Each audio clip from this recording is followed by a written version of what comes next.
So ito na mga kababayan ang pinakamainit na balita nating nasagap ngayong araw mga kapatid. Nako. Ito mga kapatid good news po ito. Sabi kasi dito sa balita mga kababayan, DILG Secretary Jun Vic Rimulya handa nang arestuhin si Harry Roque sa Vienna, Austria kapag lumabas na daw mga kababayan ang red notice nito galing sa Interpol. Aray ko talaga Roque. Si Peryong at Dagol nag-aantay na doon sa loob ng selda. Kung dati mga kapatid kung dati mga kababayan, mga modelo yung mga tinitikman ni Roque, ngayon mga kapatid, mapipilitan itong si Harry Roque mga kababayan na tumikim ng katas ng isang kriminal. Diba mga kapatid? Ito talaga ang tawag nito, nakakalungkot na dadanasin ni Roque sa loob ng selda.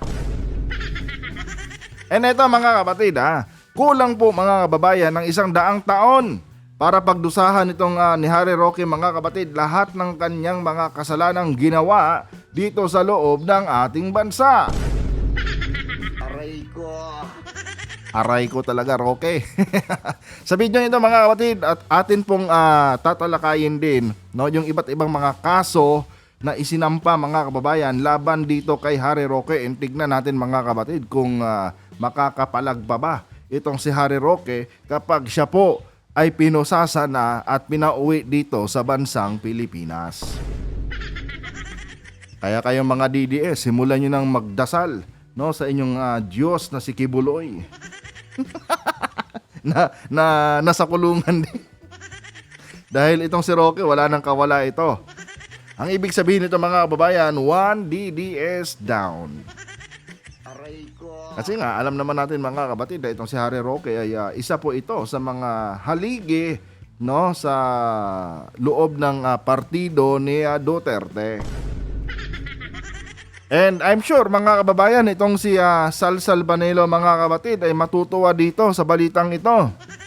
Dahil nga itong si Panelo mga kababayan ay galit dito kay Harry Roque.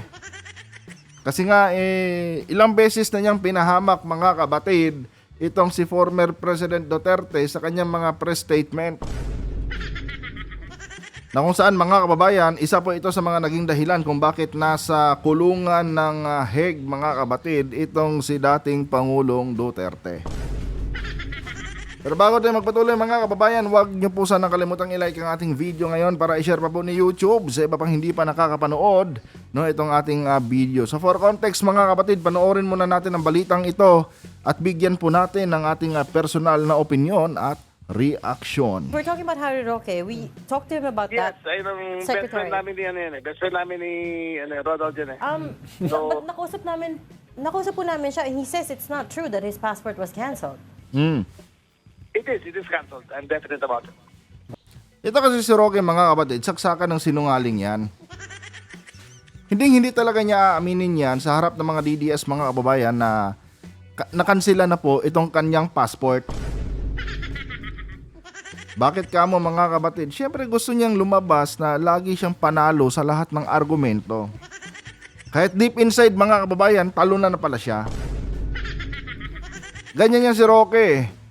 Ayaw niyang nakikita siya ng ibang tao na talo siya sa kanyang mga argumento, especially dito sa argumento ng kanyang passport. Kaya i-deny talaga niya yan sa harap ng mga DDS mga kababayan na yung passport niya hindi pa kanselado at okay pa rin. Tuloy. You remember though, the last time we had him, he said, no, it's not canceled. Well, alam mo naman si Harry, mataray yan You always stick by his facts, but not... He can have his truths, but he cannot... Sabi ni Remulla, alam mo naman si Roque, matara yan Well, tignan natin kung uubra pa yung katarayan mo, kila Peryong at Dagol. Na kung saan gigil ng warakin itong wet box mo. Manigurado mga kapatid, Ay nako, habang buhay na magdudusa itong si Roque sa loob ng kulungan. Kasi nga mga kababayan, hindi lang isa, hindi lang dalawa mga kapatid, hindi lang tatlo yung kanyang kasong kakaharapin. Sobrang dami po mga kababayan. At gaya nga nasabi ko sa inyo, kulang pa po mga kapatid ang 100 taon para pagbayaran niya itong mga kasong kanyang kakaharapin. At ito mga kababayan hindi po basta-basta itong kanyang mga kaso na kakaharapin mga kapatid kapag siya po ay nakauwi dito. Ang bibigat po mga kababayan itong mga kasong kanyang kakaharapin. Maya-maya lang mga kapatid, pag-usapan natin kung ano-ano yung mga kasong kakaharapin itong ni Roque. Pero tuloy muna natin to. Mataray yan eh. You always stick by his facts, but not... You can have his truths, but... Ang tanong, may facts ba talaga sa mga lumalabas sa dila nitong ni Harry Roque? Aray ko. Diba? Puro naman kasinungalingan yan mga kababayan. Kasi kung may facts pa mga kapatid, hindi sana, wala siyang mga kasong kinakaharap ngayon. Pero dahil sa damakmak at tambak itong kasong kanyang kakaharapin, mga kapatid, masasabi natin na walang kredibilidad itong si Harry Roque. At puro lamang mga kababayan, kayabangan na lang ang natitira nito sa katawan. Ultimo pera nito yata mga kapatid, or ultimo yung mga assets ito ay naka-freeze na rin ngayon. Wala na talagang aasahan itong si Roque pag umuwi ito sa Pilipinas. Talagang mamumulubi mga kababayan itong bading na ito. Gary, mataray yan eh. You always stick by his facts, but not... You can have his truths, but you cannot debate on the facts, di ba? So his Filipino Pero- passport has been canceled. Yes, but to be candid, I did get in touch with him, and I did tell him the conditions, and he said that he is filing for asylum, but I think pretty soon pupunta ko na siya sa Vienna. Why are you going to Vienna, sir, to meet him? For what purpose? To have him arrested. Kung kailangan mo man, di ba papares? Kung may red notice siya, papares ko na siya. Aray mo, Roque. Si Peryong at Dagol, gigil na dyan sa wet packs mo. Talagang hindi ka patutulugin ni Peryong at Dagol sa loob ng selda. Lalo na imported yung puwet mo. Ay, nako. Okay, but you're waiting for the red notice first. Yeah. So, Yes, formalized yes. na yung kaso niya, Secretary, dito. Yes, formalized na. Yes. So Patay you ka. talked to him, sir? When was this? A few days ago. Oy, bago lang. Few days ago lang. Oh, Kumusta okay. kwentuhan niyo? Bati na kayo, sir. Hindi mo kami mag-away niyan. Magkaibigan talaga kami niyan. Oh, ginugupitan yung buhok niya nun eh. Hindi mo nakita nun, ginugupitan yung buhok niya. Paborito ni Harry, nagupitan yung buhok niya yung Secretary. I don't know what that means, but okay. Iba talaga tawa niyo, sir. Hanapin mo, i-google mo yung haircut. I-google mo, mahanap mo yun. I don't know what that means. Loko nito si Llamas, Oh. But yes, I'm afraid to Ito ngayon mga kababayan, makakaganti na po itong si Llamas sa kanya dahil dati mga kapatid, tuwing nagpapa-interview itong si Roque dati dito mismo sa Storycon mga kababayan, may isang instance dati na parang binabara-bara lang ni Roque itong si Llamas. Pero ngayon mga kababayan, hindi na pwedeng gawin yan ni Roque. Dahil pagka-uwi ni Roque dito mga kababayan, diretso na po siya sa korte. At pagkatapos sa korte mga kapatid, diretso na po siya sa kulungan. At doon na siya mamasahiin ng magdamag ni Peryong at Dagol. look. how was that conversation, sir? But why did you have to call him in the first place?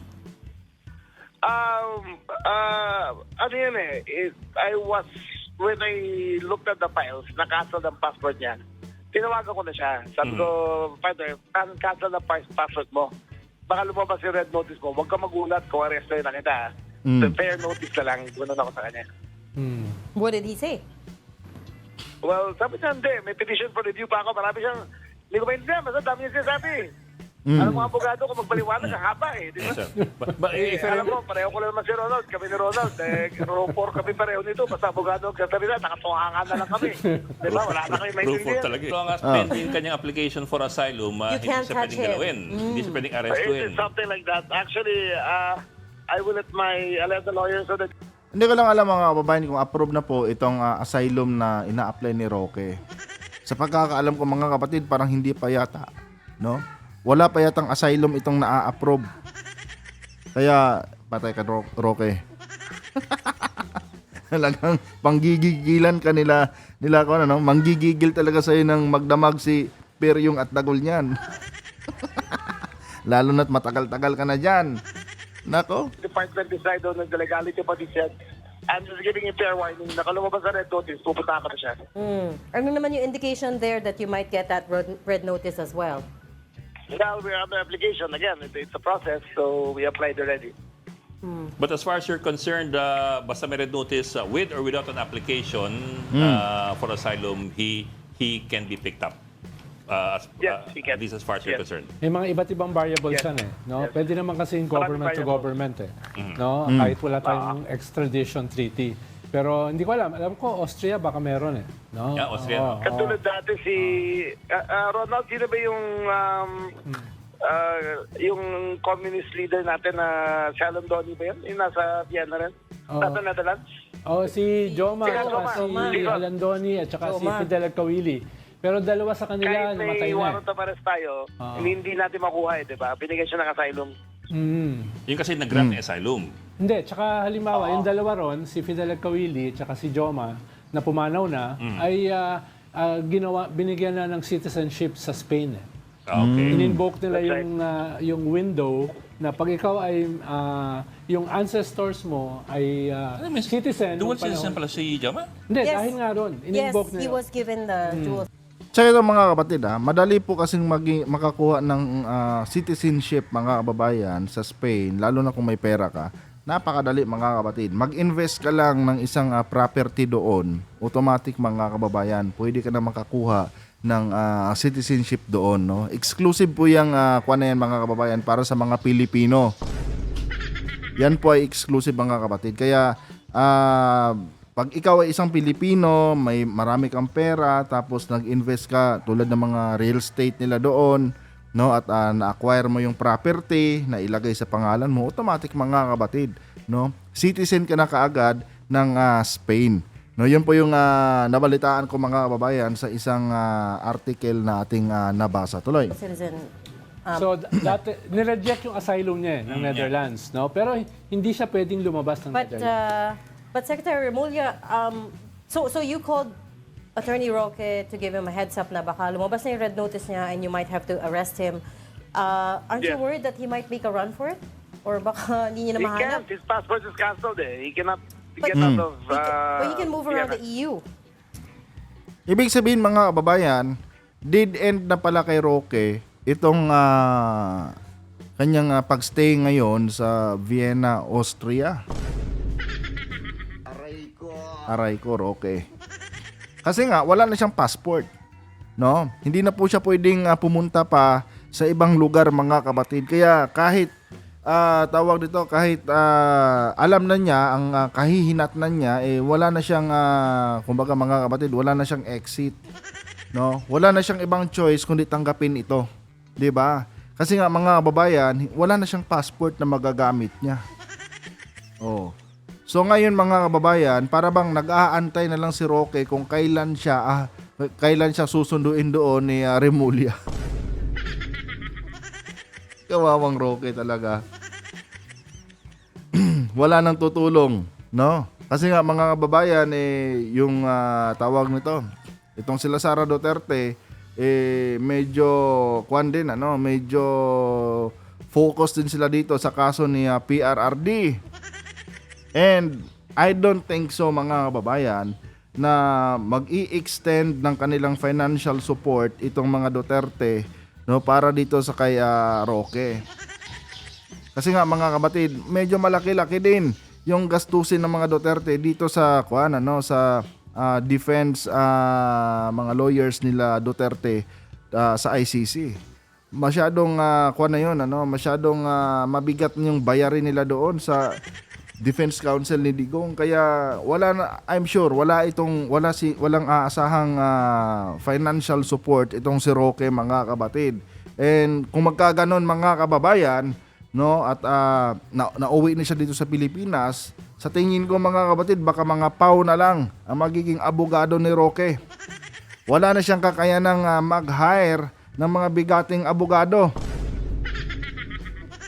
At pag minalas-malas itong si Roque, no, at kinuha niyang abogado si Topacio, kasi panigurado yan, mga kababayan, ang pinaka-list na pwedeng maibigay sa kanyang legal tawag nito, legal attorney, mga kapatid, si Topacio.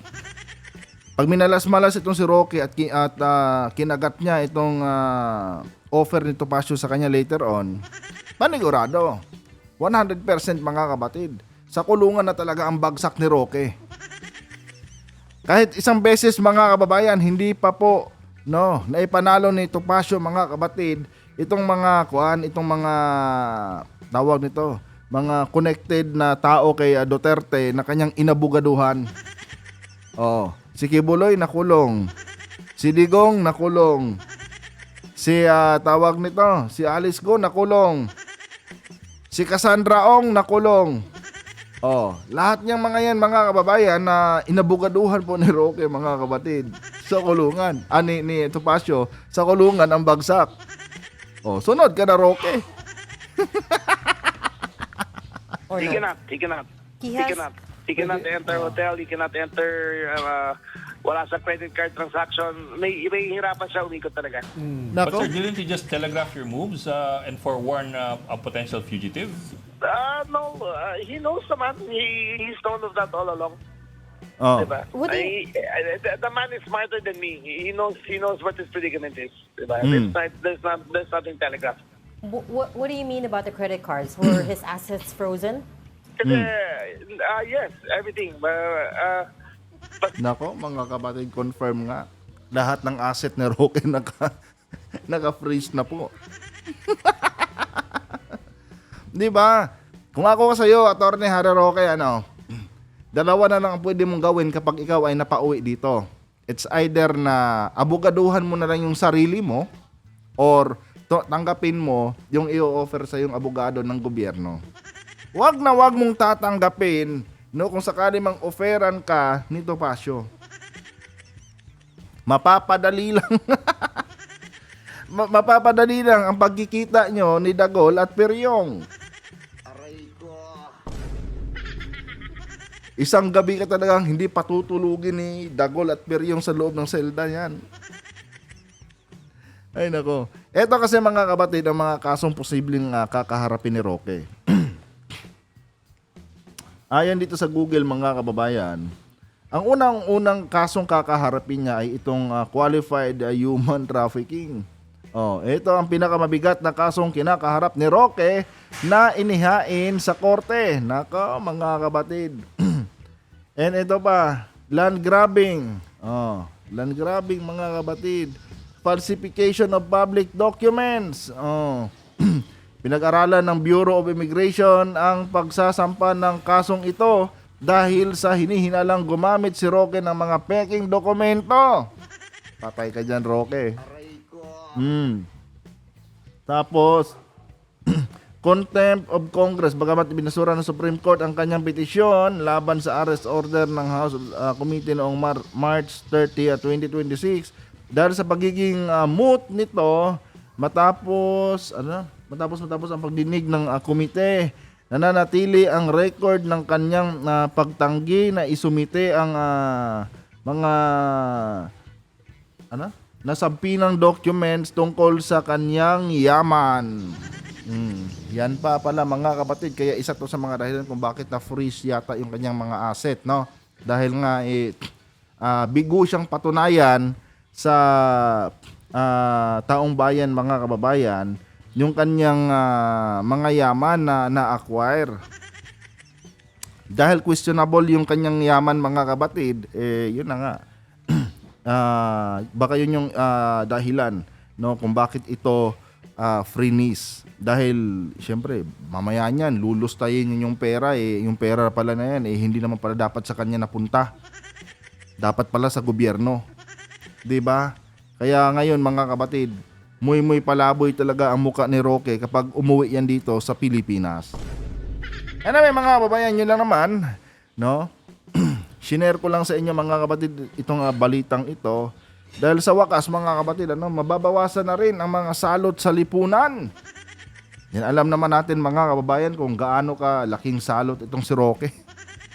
'Di ba? Pero ayon din doon, mga kapatid, sa ating nabalitaan na itong si Roque daw ngayon, no, yung status daw ni Roque diyan sa Vienna, Austria, mga kapatid, ay nakikitira na lamang. Binubuhay na lang di umano, mga kapatid, ito. Pasensya na, mga kababayan, medyo maingay. Binubuhay na lang di umano ito ng mga kababayan nating OFW dyan na mga DDS. Kumbaga, mga kapatid, mga tira-tirang pagkain na lang daw yata ang nakakain nitong ni Roque. And I think, mga kababayan, makikipag-cooperate na ngayon si Roque kay John Vic Rimulya dahil wala na eh. Nakahon na siya, mga kapatid. Wala na siyang lusot dito. Dahil maging yung kanyang financial resources, mga kababayan, ay wala na rin.